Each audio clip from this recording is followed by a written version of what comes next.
The Mohammedan Arabs especially tell the world that the Quran asserts that Abraham was attempting to sacrifice Ishmael, and not, as the original story that appears only in the Bible tells us, that it was Isaac. What are the facts? Isaac was Sarah's only son, and hence the one who was to have been offered for sacrifice in the Torah. Genesis chapter 22 verse 1.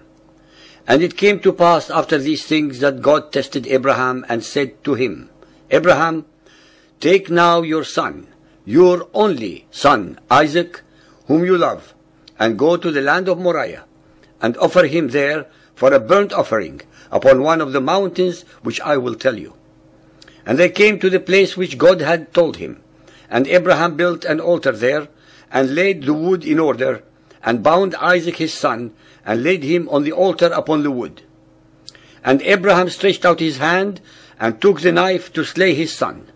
And the angel of the Lord called to him from heaven, and said, Abraham, Abraham, lay not your hand upon the lad, nor do anything to him.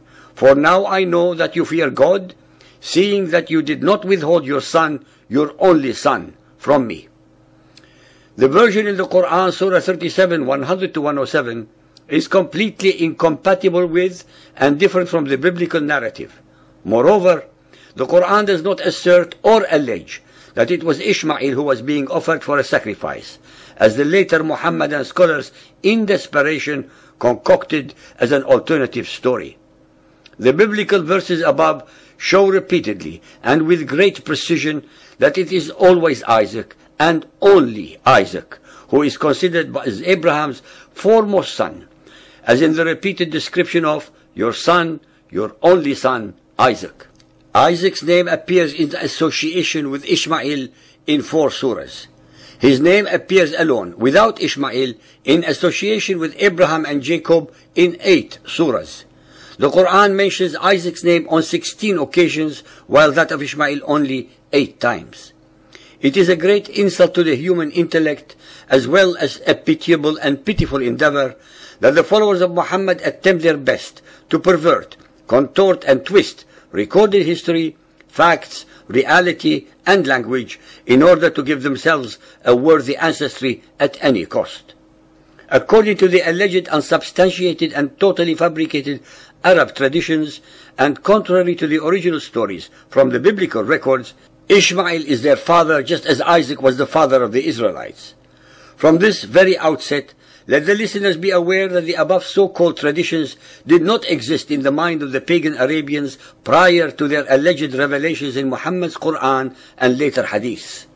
In this chapter, I shall show the readers the 2 versions of the story of Ishmael, that of the original of the Bible and that of the Quran, for them to compare and contrast.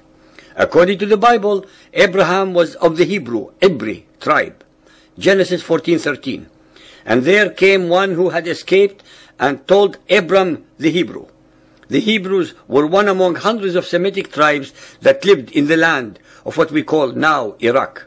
If historians are correct in surmising that the Semitic tribes of Iraq and Syria originated from Arabia, then the Hebrews were one of these tribes. If this were the case, then Abraham and Ishmael cannot also be the progenitors of the Arabs from whom they allegedly originate. According to the falsified and unsubstantiated Arab traditions, Abraham journeyed with the baby Ishmael and his mother Hagar to the valley of Mecca, and together later on raised the foundations of the Kaaba. Surah Al-Baqarah 2, 127. And remember, Abraham and Ismail raised the foundations of the house.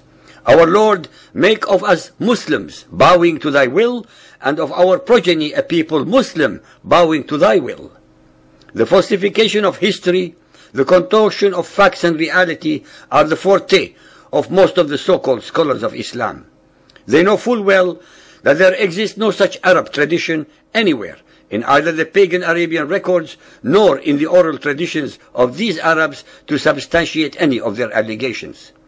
If the Muhammadan scholars are correct, then Allah must have spoken in Hebrew to Abraham, and the first language heard near the Kaaba was also Hebrew and not Arabic.